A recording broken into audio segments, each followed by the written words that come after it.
첫 번째 주제는 사명을 올바르게 깨닫지 못하면 자신을 비롯한 모든 사람을 불행하게 만듭니다. 바울은 회심한 이후에 우리가 회심과 회개는 구분해서 써야 된다고 말씀드렸습니다. 회심은요, 가던 길의 방향을 완전히 바꾸는 거예요. 인생길이 세상과 같이 흘러가다가 구원자 되신 예수님께로 완전히 그 길이 돌아서는 거. 근데 그 돌아섰는데 또 돌아서면 되겠어요, 안 되겠어요? 그럼 도로 가던 길 계속 가는 거잖아요. 돌아서면 한 번밖에 없는 거예요. 그래서 일생의 회심은 한 번이다. 그 회심은 회개와는 다른 의미예요. 자, 회심해서 가는데 다른 길을 가는데도 우리가 죄를 범합니까? 범하지 않습니까? 죄를 범하죠. 그때마다 먼지가 쌓이듯 우리도 모르게 세상에, 죄된 세상에 한 군데 한가운데 살아가다 보니까 그리스도인이라고 해도 눈으로 보고 귀로 듣고 또 경험하는 모든 것들 가운데 유혹과 미혹이 쉬지 않게 우리를 괴롭히죠. 그 가운데 우리도 우리 마음에 먼지처럼 쌓이는 이 죄들이 있습니다. 그것을 예수님께서 구원의 길, 또 회복의 길을 허락하셨으니 우리가 율법에서도 절대로 용서받지 못하는 죄들이 있어요. 반복해서 습관적으로 의도적으로 뭐 이렇게 짓는 것들은요, 짐짓 대가를 치러야만 한다라고, 심지어는 하나님의 마음에 합한 사람이라고 별명을 가졌던 다윗조차도요, 그 죄의 허물에 덮음은 받았으나 대가는 치렀단 말이죠. 그러니까 용서받지 못하는 죄가 있어요. 그것은 우리가 대가를 치러야만 하고요, 때로는 우리가 의도적이지 않게 실수로 잘못해서 그렇게 단회적으로 간헐적으로 잘못하는 이런 일에 대해서는요, 우리 주님 예수님의 이름으로 용서해 주시겠다. 예수님도 목욕한 자에게는 다시 목욕할 필요가 없다. 그냥 이것만 씻으면 된다라고 말씀하시는 그 말씀이 회개에 관한 가르침이죠. 오늘 바울은요, 회심을 했어요. 삶의 큰 길에서, 잘못된 길에서 돌아서서 삶이 아주 극단적으로 바뀐 사람이에요. 자기 의에 사로잡혀 살던 사람이 예수님 의를 위해 살게 됐어요. 자기 의가 아니라 이제는 예수님 의를 위해, 옳을 의자, 나의 옳다라고 여겨지는 것 위해 살던 사람이 예수님이 옳다라고 여겨지는 것을 위해서 살기 시작했죠. 교회를 박해하던 사람이 교회를 위해 생명을 던지던 사람이 되었어요. 교회에 피해를 주던 사람이 교회 때문에 피해를 받는 사람이 된 거예요. 그러나 회심 이전과 이후에도요, 바울에게는 변하지 않는 것이 있어요. 이런 여러 가지 것들이 변했지만 회심 이전과 회심 이후에도 변하지 않는 것은 그 삶의 모습이 뭐냐면 불타는 사명감으로 살았다는 거예요. 그 반대 방향으로 갈 때라도, 또 옳은 방향으로 돌아섰을 때에도 그의 발걸음이요, 굉장히 뜨겁고 열정적이었다는 거죠. 바울이 회심하기 이전의 삶은 어떤 사명 따라 살아온 삶이었을까요? 사도행전 9장에서 바울이 회심 사건을 다루기 전에 바울이 어떤 일에 열심을 내고 있었는지 말씀하시죠. 바울은 주의 제자들에 대해서 위협과 살기가 등등했다. 위협과 살기가 등등했다. 그리고 자신의 배경과 학식을 이용해서 복음 전하는 사람들, 예수 그리스도를 좇는 사람들, 쉽게 말해서 그리스도인들을 마구 핍박하고 마구 잡아들이고 마구 박해했다.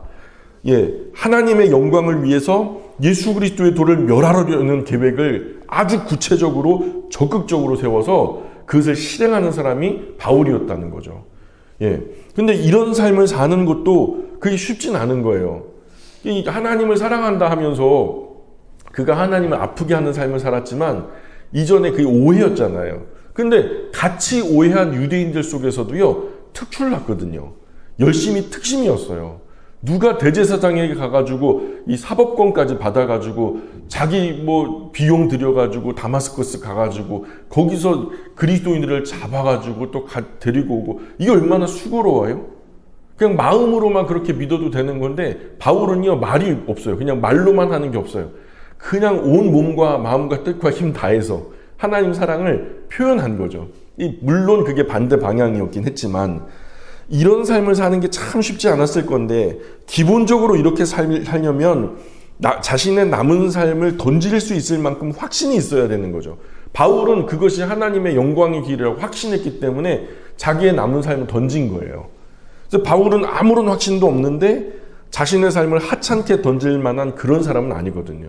자기의 남은 삶은 의미 있는 것에, 가치 있는 것에 던지는 거죠. 바울이 뭐 재미 따라 산 사람 같아요? 취미 따라 산 사람 같아요? 아니면 흥미 따라 산 사람 같아요? 아, 이거 하면 재밌대. 이거 하면 흥미 있대. 이거 하면은 취미생활이 정말 좋아. 그래서 그런 것 같진 않죠. 바울은요, 의미를 찾았어요.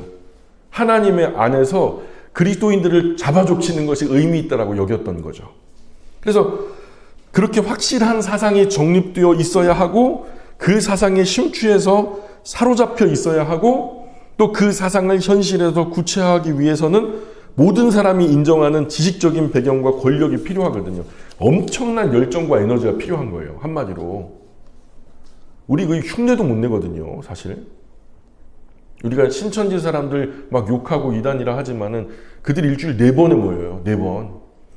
예. 아침에 3시간, 오후에 3시간. 그렇게 공부를 해요, 성경을. 심지어는 본업까지 포기해요. 가정까지 포기하고요. 심지어는 우리 본성의 영역인 모성과 부성까지 포기하고요. 어머니, 아버지에 대한 사랑, 그 가족애까지도 포기하고서 그렇게 달려든다니까요. 이 엄청난 열정이죠. 그 열정에 대해서 반대 방향으로 달려가긴 하고 있지만은 그 열정은 우리가 따라가질 못하는 거예요. 어쨌든 바울은 이것을 얻기 위해서 엄청난 공부를 했거든요. 그렇게 자기가 믿고 신뢰하는 영향력을 점점점 확장해 나가죠. 보통 사명감으로는 이렇게 할 수 없는 거예요. 여러 유대인 중에서도요, 더 특출하게 열심 있게 하나님을 사랑한다라고 그렇게 행동한 거예요. 회심 이전과 이후에 하나님의 복음에 사로잡혀 살았던 삶과 내용은 다르지만 비슷해 보이지 않아요? 분명히 달라요. 삶의 방향성은 완전히 달라졌지만 그 방향으로 달려가는 그 열정만큼은 틀리지 않았단 말이에요. 그러나 바울의 회심 이전의 사명감은 열심히 있었으나 확실하게 잘못된 사명감이었죠. 반대 방향으로 열심히 달려간 거죠. 나에게 주어진 진짜 사명 뭔가요? 궁금하죠? 바울의 예로 보자면 한 사람이 구원을 얻고 하나님 안에서 자신을 창조하신 목적을 발견하게 될 때, 하나님이 나를 왜 창조하셨는지를 알게 되었을 때, 아, 하나님이 나를 이것 때문에 창조하셨구나 라는 것을 발견했을 때요. 마치 물고기가 물을 만난 것처럼, 새가 처음 날갯짓에 막 창공을 날아오르는 것처럼, 아, 나는 날기 위해 창조됐구나. 아, 나는 물속에 그냥 자유롭게 그 망망대해를 헤엄치기 위해서 내가 창조됐구나. 이런 것처럼 내가 그리스도인 되었고, 우리가 에베소서 말씀 봤잖아요. 창세전에 선택되었고, 그리고 창세전에 예정되었고, 그분의 부르심에 따라 그분의 자녀 되었고, 또 우리의 죄 없이함을 받았고, 크고 비밀한 것들을 우리로 보여주셨는데, 이러한 풍족한 것들로 채워주신 이유를 이제 만난 거죠. 그렇게 우리가 만났다면, 우리가 그렇게 그런 확실한 사명을 깨달았다면, 우리가 바울처럼 날아오를 수 있는 거죠. 성령의 바람을 타고 바울은 남은 인생 날아올랐다고밖에는 표현이 안 돼요. 그래서 제가 지하교에 있을 때 바울의 인생이 너무 멋지고 아름다워서, 하나님, 나도 저렇게 날아오르고 싶어요. 날아오르고 싶다? 그래, 성령의 바람을 타고 날아오르자. 기억나세요? 그때 제가 표어로 삼았었어요. 예, 성령의 바람을 타고 날아올라. 저뿐만 아니라 영광가족 모두가 그렇게 날아올랐으면 좋겠다. 그저 하나님이 허락하신 나의 남은 일생의 열정을, 어떤 사명을 깨달아 그곳에 나의 남은 열정을 다 쏟아 부으면서 제사장들의 전제와 같이 아낌없이 남은 삶을 부어드릴 수 있으면 얼마나 좋을까. 이런 마음으로 그런 표어를 정했었어요. 사실 하나님이 아닌 다른 동기로도 마음이 뜨거워질 수 있어요. 그렇게 뜨겁게 살아가는 사람들 많아요. 미래에 대한 비전을 발견하고요. 아, 내가 이것을 위해서 열심히 살 수 있을 거래요. 어떤 사람은 부동산에 열심히 해요. 막 그거 전문적으로 하시는 유튜버가 있는데요. 그 얘기를 잠깐 들었는데요. 한 달에 10만 킬로를 타요. 한 달에 10만 킬로를 탄다고요. 놀라지 않나요? 그게 엄청난 열정이잖아요. 유럽까지 아마 13,000km인가 그럴걸요? 그냥 직선거리로. 대단한 열정이죠. 바울이 하나님이 아닌 다른 동기로도 뜨거워질 수 있는데, 미래에 대한 비전이나 눈에 보이는 듯한 어떤 확신이나 합리적이고 안정적인 계획 등등 여러 다른 요소에 의해서 나의 열정이 불타오를 수 있어요. 어떤 사람은 이성, 여자에 뜨겁게 빠질 수 있고 남자에 뜨겁게 빠질 수 있고 어떤 그냥 여러 가지 이 자기의 관심사에 열정적으로 불타오를 수 있어요. 그러나 그런 것들은 참된 사명감은 아니라는 거죠. 절대 속으면 안 됩니다. 내가 그런 일에 열정을 불태우고 있는데 내가 무언가에 뜨겁게 내가 불타오르고 있으니까 이것이 하나님 내게 주신 사명인가 보다 이렇게 착각할 수 있는데 절대 그것은 속으면 안 돼요. 악한 영들은요. 우리의 이런 부분을 잘 이용해서 속여 먹어요. 내가 이렇게 막 가족도 돌보지 못하고 내 건강도 돌보지 못하고 그냥 불철주야 열심히 살아가는 게 그게 하나님의 나라 영광을 위해서 쓰임받는 것이다 착각하는 사람들이 많거든요. 그릇된 사명감 속에서 살았던 바울의 회심 이전의 삶은 얼마나 끔찍했어요. 우리가 제3자의 눈으로 봤을 때. 자기만 그 사명에 사로잡혀 살다가 조용히 가면 좋죠. 그런데요. 이런 사람 꼭 주변에 있는 다른 사람에게 피해를 줘요. 내 열정 때문에. 잘못된 확신, 잘못된 사명감이 이렇게 무서운 거예요. 이단에 잘못 빠져가지고 열정적으로 가문을 갖다가 복음화시켰는데 그게 이단이래요, 세상에. 바울의 박해 전략에 의해서 그리스도인들은 투옥되었고 바울의 잘못된 확신 때문에 고문당해요. 바울의 잘못된 사명 때문에 심지어 목숨을 잃었던 많은 그리스도인이 있어요. 스데반 집사님 순교 현장에도 바울은 그 마음도 그 자세도 견고하게 확고하게 서서 그를 죽이는 일에 가하다 투표를 하죠. 바울은 너무 많은 영혼들을 아프게 했어요. 바울의 회심 이전 열정적인 사역은 유대교 가르침을 널리 전파하는 일에 기여해서 더 많은 사람의 고정관념을 더욱 굳게 하는 일을 한 거죠. 유대인 안에만 구원이 있다. 이것을 회방하는 그리스도교, 나사렛 예수 이단의 괴수, 이들을 잡아 죽여야 된다. 이처럼 그릇된 사명감은 자신만 불행한 것이 아니죠. 그릇된 사명자의 영향력이 미치는 모든 곳에 잘못된 사명자 주변 선 모든 사람에게도 불행한 영향력이 닿는 거예요. 정리할게요. 내가 하는 일로 인해서 주변 사람이 힘들어지고 불행해지는지 잘 살펴보세요. 나는 지금 내가 하고 있는 이 신앙생활이 많은 사람들을 불편하게 하고, 물론 그 불편함이요, 어떤 예수님의 바른 길로 돌아서게 하기 위해서 우리가 열심히 하다 보니까 전도의 일환으로 좀 불편해지는 거, 그런 거 빼놓고요. 예? 이 주님의 복음 전해지는 곳에 나의 잘못이 아니라 의로운 중에 당하는 핍박이 있을 수는 있어요. 그러나 그런 의로운 중에 당하는 핍박이 아니라 나의 잘못된 확신, 그릇된 사명으로 인해서 내 주변 사람들이 또 나의 삶의 반경이 어떤 영향력을 받고 있는지, 진지한 자기 반성과 성찰은 우리가 그릇된 사명감을 갖게 되는 위험을 크게 덜어줄 거예요. 나는 사명 위해서 한다라고 하는데요. 수많은 사람들에게 상처 주는 사역자들이 얼마나 많은지 몰라요. 하나님 영광 위해서 나는 이것을 한다 하는데요. 주변의 사람들은요, 전부 다 그 사람 때문에 상처받고 그냥 주저앉아 있어요. 혼자 일할 뿐이지 10사람 그냥 주저앉혀가면서 일하는 사람이 있단 말이에요. 그 사명이라 할 수 있을까요? 그 진지하게 생각해 봐야 되는 거죠. 두 번째 주제는요, 이렇습니다. 같이 읽어볼게요. 인생을 후회 없이 살기 위해서는 사명에 눈뜬 사람이 되어야 합니다. 디모데후서 4장 7절 시작. 나는 선한 싸움을 싸우고 나의 달려갈 길을 마치고 믿음을 지켰으니. 부모님이 대화를 하는 거예요. 자기가 낳은 아들이요, 군인으로서의 기질을 타고났다라고 생각한 거예요. 쟤는 군인 되면은 너무 멋질 것 같아. 그래서 부모님이 주고받는 이 이야기를요, 13살 소년이 내가 군인이 되면은 정말 탁월할 것 같다고? 나는 군인 기질을 타고났다고? 이런 이야기를 13살 소년이 듣고는요, 마치 하나님이 내 마음에 빛을 비춰주시는 것처럼 그런 느낌을 받았다는 거예요. 그리고서는 그 부모님의 말씀 그대로 소년의 꿈이 돼서 나는 멋진 군인이 될 거야. 그때부터 이 소년이 꿈을 위해서 현실을 소중하게 가꾸면서 공부도 열심히 하고 체력도 키우면서 결국 군인이 되죠. 이 사람이 누구냐면 세계사에 남은 위대한 군인 더글러스 메가더가 된 거예요.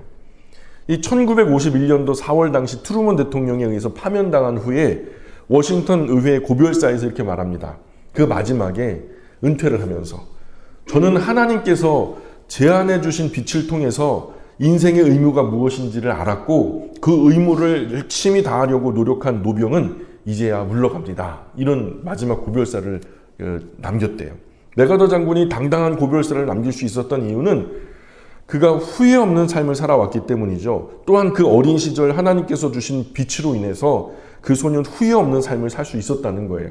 인생의 모든 여정 마치면서 이 메가더처럼 그렇게 고백할 수 있으면 참 멋지겠다. 아주 어릴 때 읽었던 책인데 이런 생각이 들더라고요.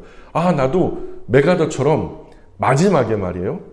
아, 다시 살아도 지금 살아온 걸음처럼 살고 싶다. 다시 살아도 이처럼 뜨겁게 살 수는 없겠다. 이런 마음이 들었으면 좋겠다. 이런 생각이 들더라고요. 이렇게 고백할 수 있는 사람은 정말 행복한 사람일 거예요. 이런 사람들이 인생의 무대에서 내려올 때 남기는 고백은 너무나도 당당합니다. 바울이 그랬어요. 바울이요, 나의 남은 삶을 아낌없이 주 예수 그리스도의 종이 되어서 빡빡 땅바닥을 기면서 목숨 다 내놔가면서 열심히 주님의 복음 전도를 했잖아요. 이 더 이상 자기에게 그럴 만한 기회가 없을 것 같아요. 성령께서 내 안에 너의 삶이 얼마 남지 않았다라고 말씀하시는 것 같아요. 그때 바울이 뭐라고 고백하냐면 로마서 4장 7절 8절입니다. 로마서 4장 7절 8절 같이 읽어볼게요. 시작. 나는 선한 싸움을 싸우고 나의 달려갈 길을 마치고 믿음을 지켰으니 이제 후로는 나를 위하여 의의 면류관이 예비되었으므로 주 곧 의로우신 재판장이 그날에 내게 주실 것이며 내게만 아니라 주의 나타나심을 사모하는 모든 자에게도니라. 아멘. 바울은요, 자신이 달려갈 길을 알았고 믿음의 도리를 지켰다는 거예요. 바울의 인생 끝에 그를 기다리고 있는 것은 면류관이라는 거예요. 그게 확신하는 거예요. 나는 다른 짓 하지 않았다는 거예요. 주님 처음 만났고 그때 시키신 그 일을 남은 평생에 최선을 다해서 달려왔다는 거죠. 바울은 그야말로 후회 없는 인생을 살았노라고 외칠만 했어요. 그래서 마지막에 뭐라고 말하냐면 내게만 아니라 주의 나타나심을 사모하는 모든 자에게도니라. 자, 그러니까 이 말은 역으로 조금 생각해 보면 모두 나처럼 살아라. 바울은 그래요. 우리가 한번 생각해 보세요. 이 자리에 내가요, 옆에 누군가가 있는데 나처럼만 믿으라 그래. 이렇게 말할 수 있는 자신 있는 분 있으세요? 나처럼 믿으라 그래. 나처럼 졸지 않으면 다행이지. 그런 분이 있어요. 나처럼 믿으라 그래. 그렇게 자신만만하게 다른 사람에게 나의 신앙을 추천해 줄 만한 그런 용기 있는 분이 있어요? 근데 바울은 그러거든요. 나를 본받으라. 그래요. 그리고 여기서는 나에게만 아니라 주의 나타나심을 사모하는 모든 자에게도니라. 그런 정도로 권면할 정도였으니까 후회 없는 인생을 살았던 사람은 모두 자신의 사명을 아는 사람들이었어요. 이것이 메가더 장군에게는 빛으로 묘사됐고요. 바울에게는 뭘로 묘사되죠? 달려갈 길로 묘사되는 거예요. 저와 여러분에게는 어떻게 묘사가 되나요? 여러분은 어떻게? 여러분의 사명은요, 달려갈 길입니까? 아니면 내 마음에 비춰지는 조명하심의 빛입니까?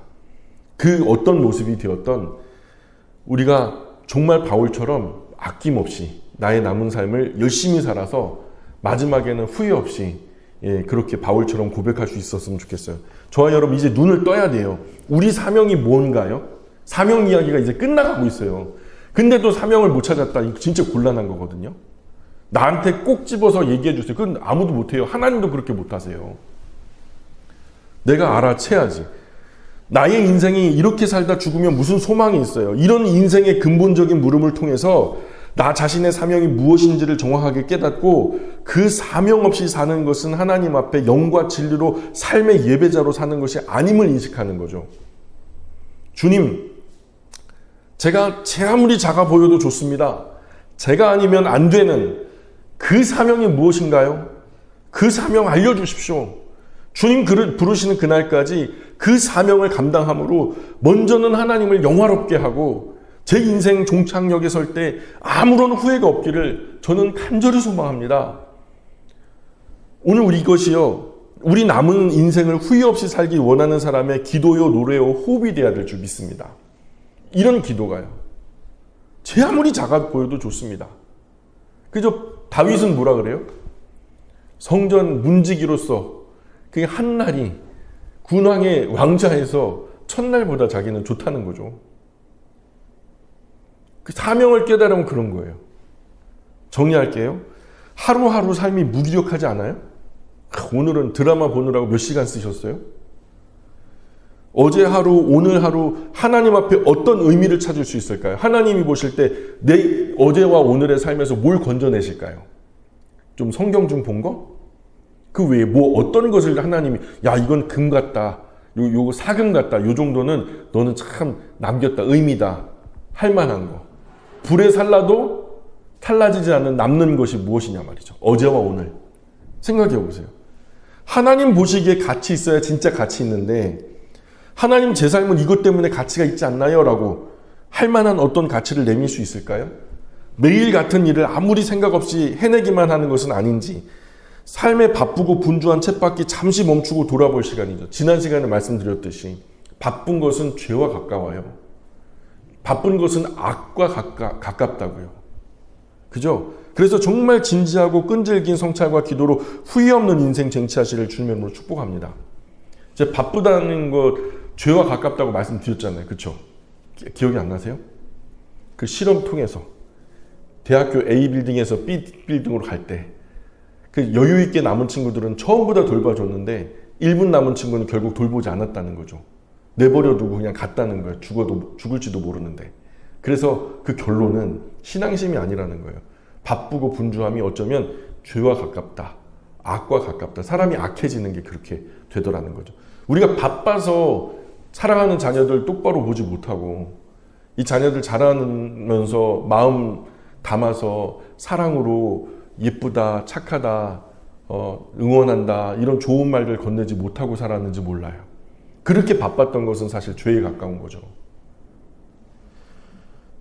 그렇든 어쨌든 세 번째 주제로 넘어갈게요. 세 번째 주제입니다. 시작. 자신의 성화를 위해 몸부림치는 사람만이 자신에게 맡겨진 사명을 잘 감당할 수 있습니다. 마태복음 5장 17절 같이 읽어볼까요? 시작. 내가 율법이나 선지자를 폐하러 온 줄 생각하지 말라. 폐하러 온 것이 아니요 완전하게 하려 함이라. 아멘. 제가 신학 공부를 할 때 시험 볼 때면 한 반에 학생이 굉장히 많았어요. 그래서 교수님하고 그 조교님이 이제 두 분이 들어오시는데 교실이 되게 길었어요. 쭉 기니까 조교님은 이렇게 시험지 나눠주고 그리고 교수님은 교탁에 앉아가지고 이렇게 시험 감독을 했죠. 근데 제가 그 식기맨을 했거든요. 점심 식사 때 그 설거지 하는 거 아르바이트를 했어요. 저녁에는 책방에서 책 그 새로 들어온 거 꽂아놓고 그리고 판매하는 일 이런 거 했고요. 그래서 낮에는 점심 때 아침에는 화장실 청소, 아침에는 화장실 남자 기숙사 화장실 전체 청소하는 것을 제가 아르바이트 했어요. 그래서 하루에 아르바이트가 저는 3개였어요. 새벽 예배 끝나고 화장실 청소하는 거, 점심 때 식기 닦는 거 4년 내내 했고요. 그리고 저녁에는 책방 아르바이트, 나중에 잘리긴 했어요.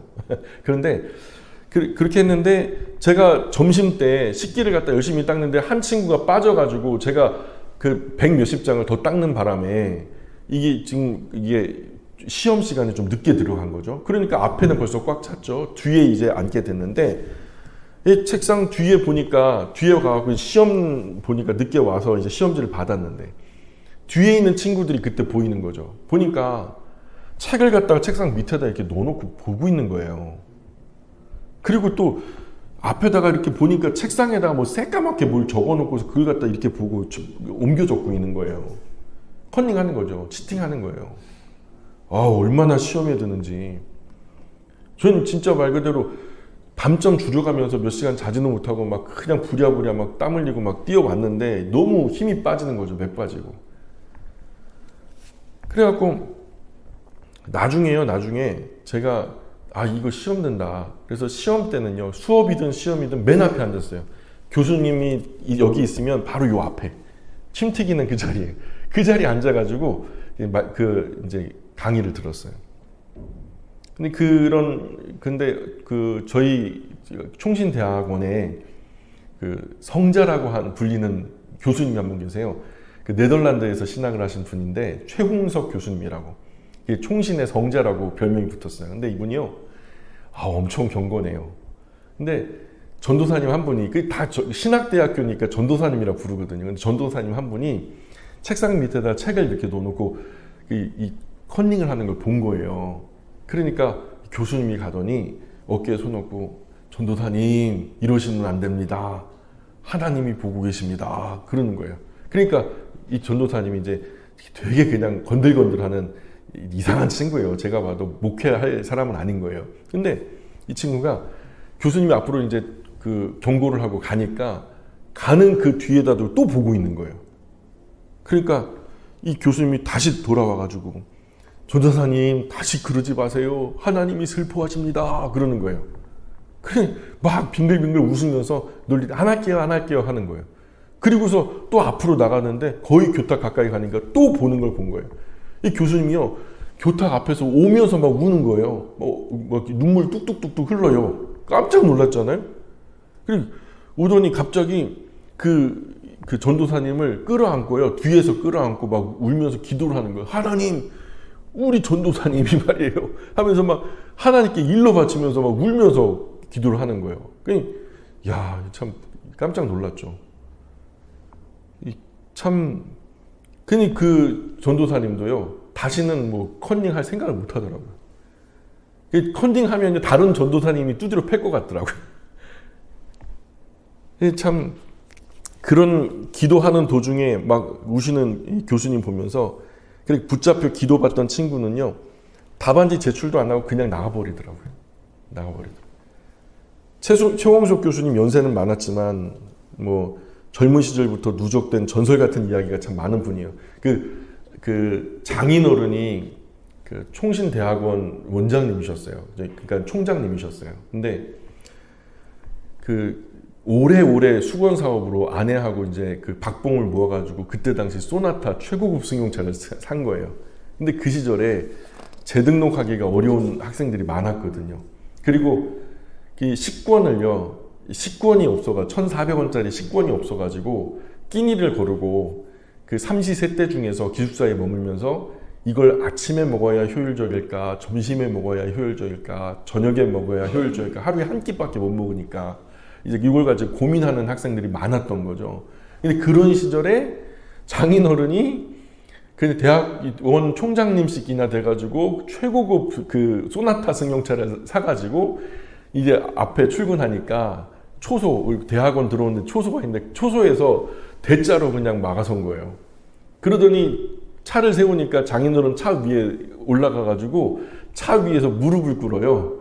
그리고서 기도를 하는 거예요. 하나님, 이 어려운 시절에 우리 장인어른이 이렇게 비싼 차를 사가지고 말이에요, 이거 가지고 밥 못 먹는 학생들도 줄 수도 있고 학비 못 낸 친구들 학비도 줄 수 있는데 이걸 이렇게 쓸데없이 큰 차를 뽑아가지고 그랬다고 그런 거예요. 그러니까 기도하는 거, 내려오라고, 사위 좀 내려오라고. 그래서 식권 수백 장 약속받고요. 그리고 장학금 얼마 기탁하기로 약속받고요. 그 다음에 출근할 수 있었다는 거예요. 이게 전설처럼 내려오는 총신대학원 비화예요. 참 하나님 앞에서 참된 삶을 향한 몸부림을 하는 분이구나. 나도 하나님 앞에서 저렇게 살고 싶다. 이런 생각이 들더라고요. 그래서 나중에 최홍석 교수님 채플 때, 나중에 이제 최홍석 교수님이 채플을 인도하시는데, 하나님 앞에서 전도사님들 우리 함께 참되게 살아갑시다. 참되게 삽시다. 막 이렇게 얘기하는데요. 이게 그냥 가볍게 안 들리는 거예요. 가볍게 안 들리는 거예요. 저만 아니라 모든 대학원 학생들이요, 그냥 하나님 앞에서 참되게 삽시다. 별 큰 어떤 화려하지 않은 얘기인데, 거기에 막 마음에 큰 찔림을 받아가지고 막 다 눈물을 흘리고 나중에 회개하면서 기도하고 막 그랬다니까요. 그런 기억이 있어요. 사랑하는 여러분, 하나님 앞에서 자신의 성화를 위해서 몸부림치는 사람, 하나님 앞에서 조금이라도 참되게 살기를 원하는 사람, 자신에게 맡겨진 사명도 잘 감당할 수 있다는 거죠. 그런데 우리는 너무나 자주 맡겨진 일에 몰두한 나머지 더 본질적인 우리의 사명인 성화, 하나님 앞에서 바르게 참되게 살아가는 삶에는 소홀해진단 말이에요. 이 하나님 일을 이루는 게 먼저지, 내가 지금 여기서 이렇게 바르게 한다고 뭐가 의미가 있겠어? 일의 결과가 중요하지 하면서 중간에 뛰어넘어 버린다니까요.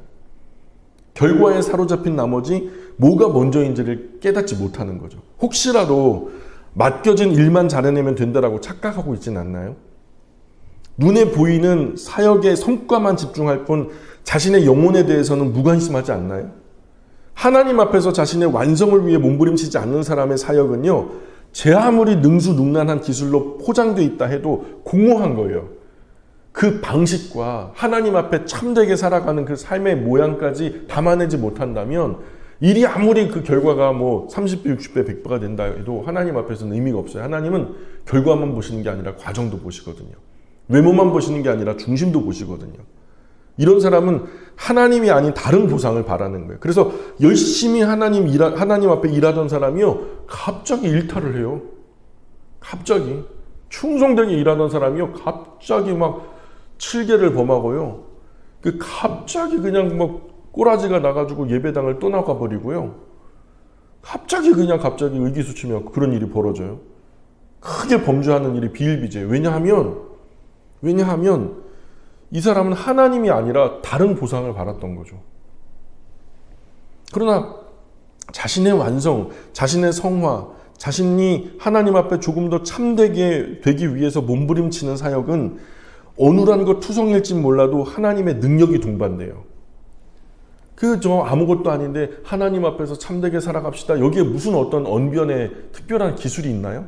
없죠. 근데 거기에 하나님이 힘을 실어주시니까 모든 대학원생들 마음에 깊이 비수처럼 꽂히는 거예요. 그렇게 살지 못하는 사람들의 마음에 그냥 큰 도전을 주는 거죠. 그래서 자신의 완성, 성화를 위해서 하나님 앞에 참되게 살아보고자 몸부림치는 사역, 그렇게 몸부림치면서 사역하는 사람들의 사역은 어눌한 것 투성일지 몰라도 하나님의 능력이 동반되고요, 죽은 것 같으나 살아있고요, 가난한 것 같으나 부유하고요, 약한 것 같으나 강하고요, 낮은 것 같으나 높습니다. 하나님 앞에서 나의 성화를 위해서, 내가 더 참되게 살아가기 위해서 몸부림치고 있나요? 세상 앞에서 나의 성공을 위해서 몸부림치고 있나요? 아니면 그저 달팽이 껍질 속에서 그저 주님 부르시는 그날까지, 내 달팽이 껍질 속에서. 여러분 달팽이 껍질이 어디 있어요? 여러분 집인가요? 여러분 차 아닌가요? 그 달팽이 껍질 속에서 주님 부르시는 그날까지 안전하기만 바라고 아무 일 없기만 바라는 것은 아닌가요? 오늘 많은 그리스도인들 그래요. 삶과 존재가 받쳐주지 않는 사명 감당은 꽃, 가짜 꽃, 조화가 되고 조화. 겉으로는 화려하게 보여요. 그러나 생명의 향기가 전혀 느껴지지 않아요. 하나님께서 받으실 만한 모습이 아니라는 거죠.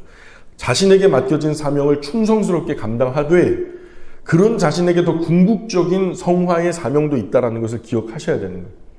맡겨진 일을 잘 해내는 것도 중요한데, 그러나 더 중요한 것은 그 일의 완성은요, 세상과는 다르게 이 모든 일이 하나님 앞에서 자신의 성화와 함께 되어져 가야 된다는 거죠. 참되게, 바르게. 늘 말씀드리는 게 뭐냐면, 잘은 못해도 좋다고요. 잘은 못해도 좋은데 바르게는 하자. 빠르게 가진 못해도 좋아요. 바른 방향으로 한 걸음을 제대로 내딛자는 거죠. 이 모든 일이 하나님 앞에서 참되게, 바르게, 선하게, 이것이 세상의 일과 하나님의 일이 다른 이유죠. 곧 이것이 우리의 사명이고요. 더뎌도 괜찮아요. 못해도 괜찮다고요. 하나님이요, 바르다 하시면 되는 거예요. 참되다 하시면 되는 거예요. 정리할게요. 자신의 성화의 완성을 위해 몸부림치지 않는 사람이 자신에게 맡겨진 사명의 완성 위해서 몸부림치고 있다면 그는 거짓말쟁이거나 그저 일을 성취하려는 일꾼일 뿐이에요. 하나님께서 그 사람에게 주신 사명은 단지 그 일의 결과가 좋다는 것만 말하지 않아요. 그 일은요, 하나님이 말씀으로 다 이루실 수 있어요. 천사들 동원해서 일을 하실 수도 있고요. 하나님은 그 일과 더불어서 그 사람이 변화되기를 원하시는 거죠. 그 일과 함께 그 일을 하는 사람의 성화도 진행되는 것. 그게 하나님 뜻이죠. 하나님 앞에서 많은 일을 감당할수록 하나님 앞에 점점 더 경건해지고 거룩해지는 것이 사명인 거죠. 하나님의 사람은 하나님의 일을 이루어가는 과정에서 거룩하고 경건해집니다. 어쩌면 사명 이야기의 결론일 수 있어요. 사명은 일 자체가 아니에요. 그 사명을 주신 이유는요, 그 일과 함께 그 사람이 성숙해지고 달라지고 더 경건해지기를 하나님 바라시는 거죠. 나중에 하나님이 불 속에라도 들어가라, 사자굴에도 들어가라, 바닷속에도 들어가라, 범람하는 강물 속에도 들어가라 했을 때 아멘 하고 들어갈 수 있는 그 신앙의 담대함을 하나님께서 키우기 위해서 그 사명과 함께 그 사람의 변화 또한 이루신다는 거죠. 그래서 하나님의 사명을 완성하는 과정에서 하나님의 사람은 완성되어져 간다는 거예요. 하나님의 사람이 완성되는 과정에서 하나님의 사명도 완성되어져 가는 것이고요. 네 번째, 같이 읽어볼까요? 자신을 깎아 바치는 듯한 헌신으로 우리에게 맡겨진 사명을 감당해야 합니다. 요한일서 3장 16절입니다. 그가 우리를 위하여 목숨을 버리셨으니 우리가 이로써 사랑을 알고 우리도 형제들을 위하여 목숨을 버리는 것이 마땅하니라. 아멘. 18세기 뉴 잉글랜드에서 하나님 모르는 인디언 위해 가지고 헌신한 선교사가 있었어요. 예, 그분이 바로 데이비드 브레이드너라는 분인데요. 21세에 21살에 회심을 했고요. 그리고 24살에 선교에 자기가 남은 평생을 하나님께 바치겠다고 24살에 헌신을 해요. 그리고 힘에 지나도록 수고하다가 순교를요, 29살에 순교를 했어요. 그래서 정말 꽃다운 나이에 주님 품에 안긴 거죠. 이런 데이비드가 이렇게 일찍 세상을 떠난 이유는 선교의 일을 하는 동안에 자신의 건강을 돌보지 않는 초인적인 헌신 때문이었어요. 당시 많은 사람은요, 인디언에게도 영혼이 있을까? 이런 생각을 했어요. 인디언들에게도 영혼이 있을까? 그러는 동안에 하나님은 데이비드에게 인디언을 향한 영혼 구원의 열정을 주신 거죠. 한 영혼의 소중함이 천하보다 더 귀하게 느껴지는 그 마음에 큰 충격을 주신 거죠. 그래서 데이비드는 폐결핵 3기 몸도 돌보지 않은 채로 눈 덮인 언덕에 붉은 소녀를 토해가면서 인디언 영혼 구원을 위해서 기도합니다. 마치 자신의 육체를 깎아서 하나님께 바치듯이 내가 스스로 내 몸이 제물이 되어서 하나님께 희생 예배를 드리듯이 그렇게 기도하며 섬겼던 거죠. 그래서 그를 옆에서 지켜봤던 조나단 에드워드라는 분이요, 이런 회고를 해요. 데이비드의 삶은 사역에 있어서 성공의 정도를 보여줍니다. 데이비드는 전쟁 중 포위된 상태에서 승리를 쟁취하는 단호한 군인처럼 커다란 상을 바라보고 달리는 운동선수처럼 열심히 분투했습니다.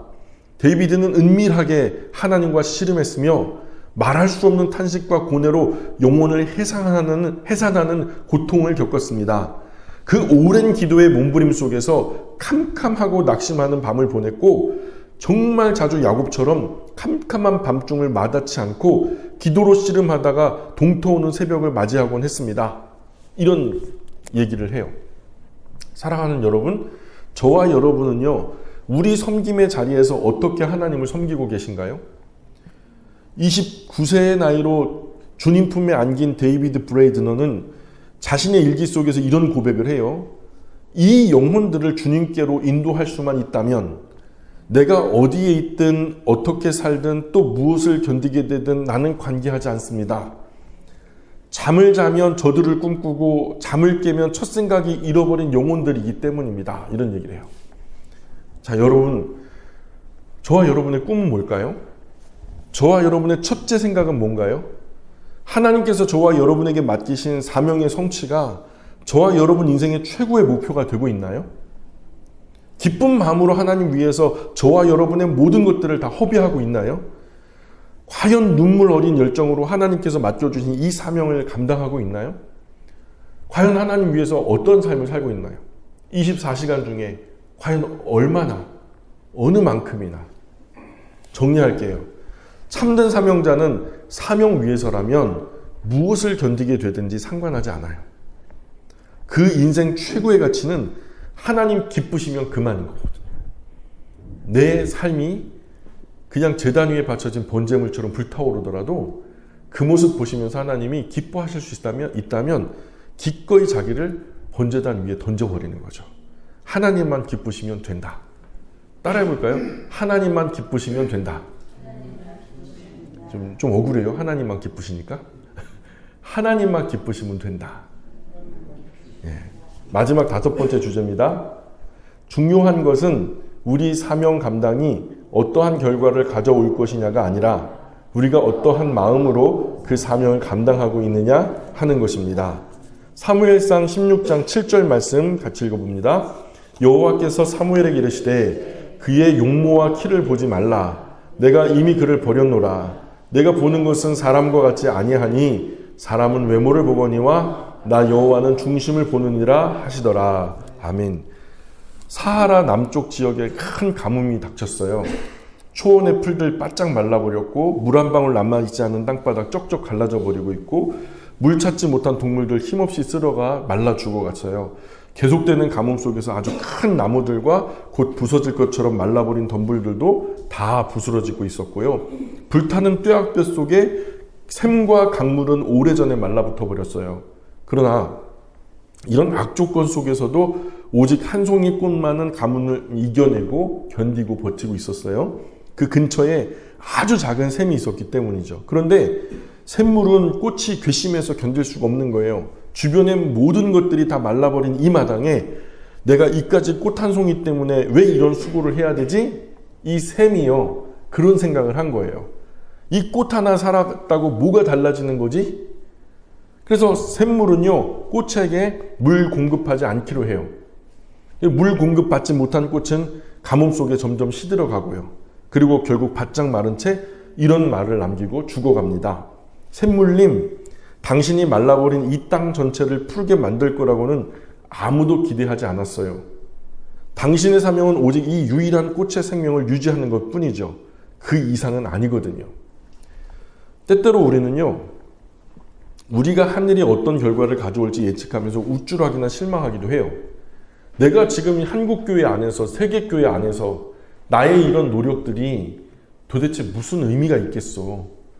그죠?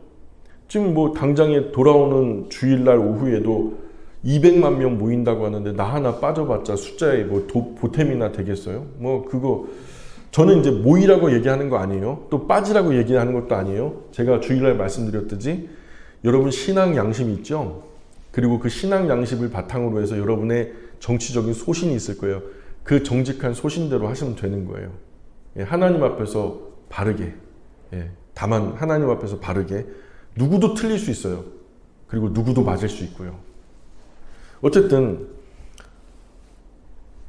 우리가 어떤 하나님 앞에서 일을 하는데 그 결과가 어떤 결과가 될지, 그 결과 때문에 우리가 우쭐하게 될지 아니면 우리가 실망하게 될지, 그러나 이것은 옳은 일이 아니라는 거예요. 그 결과를 우리가 예측하고 이게 얼마나 큰 영향이 될지 그건 중요한 게 아니에요. 우리 사명자들의 가치는요, 그 일이 가져올 결과가 아니라 얼마나 크고 대단한 결과가 올 거냐 이거에 달려있지 않다는 거예요. 사랑하는 여러분, 저와 여러분이 맡은 사명이 보잘것없는 것처럼 느껴질 때가 있어요. 내가 이 일을 감당한다고 하루아침에 하나님 나라가 이 세상이 이루어지는 것도 아니고 하나님의 나라가 막 크게 확장해 나가는 것도 아니고 이 작은 일 위해서 내가 이렇게 혼신의 힘을 다해도 되는 걸까? 이런다고 내가 무슨 의미가 있을까? 이런 여러 의구심이 몰려올 때 저와 여러분이 해야 할 일은 하나님 바라보는 거예요. 하나님 바라보는 거예요. 애초에 우리가 우리 사명의 자리에 서게 된 것은 그 일을 대단한 일이라고 생각했기 때문이 아니잖아요. 처음부터 우리가 대단한 일을 하려고 그 일 앞에 섰어요? 아니죠. 이 정도면 내가 한 몸 던져버릴 만한 가치가 있는데 나 정도 되면 이런 큰 일에 내가 한번 부서져 줘야 되겠어. 이런 마음으로 여러분 사명일을 시작하셨나요? 이렇게 생각하고 그 일을 맡았다면 그는 하나님이 보내신 사명자가 아니에요. 하나님은 그런 마음을 받지 않으세요. 우리가 지금 우리 사명의 자리에 서게 된 것은 오직 하나, 하나님께서 저와 여러분에게 그것을 원하셨기 때문이에요. 크지 않지만. 그리고 우리에게 중요한 것은 다른 뭐가 아니에요. 하나님 만족이죠. 하나님만 만족하시면 돼요. 그리고 하나님의 참된 만족은 그 일의 성공적인 결과에 달려있는 것이 아니라 그 일을 우리가 얼마나 하나님 바라보면서 충성되게 감당하고 있느냐, 거기에 달려있다는 거예요. 정리할게요. 내가 하는 이 일이 얼마나 대단한 결과를 가지고 올 것인가, 그것에 주목한 채 들뜨거나 힘을 잃는 것은 하나님으로부터 보내심 받은 사명자의 바른 태도가 아니라는 거예요. 초질간하기 위해서는 그 일이 크든 작든, 그 일이 가지고 올 결과가 얼마나 희망적이든 절망적이든 그 상관치 않고 개의치 않고 하나님 바라보고 우직하게 나가는 거예요. 결과에 집착하는 그 자체는 이미 자기 만족 위해서 그 일을 감당하는 사람이라는 것을 드러내는 거예요. 그죠? 결과를 우리가 왜 신경을 쓰냐고요.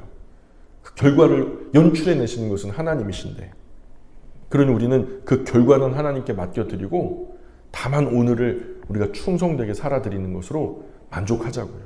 중요한 것은 나의 만족이 아니라 하나님 만족이니까. 우리 마지막으로 5가지 주제에 마지막으로 읽고 마치도록 하겠습니다. 자, 첫 번째입니다. 시작.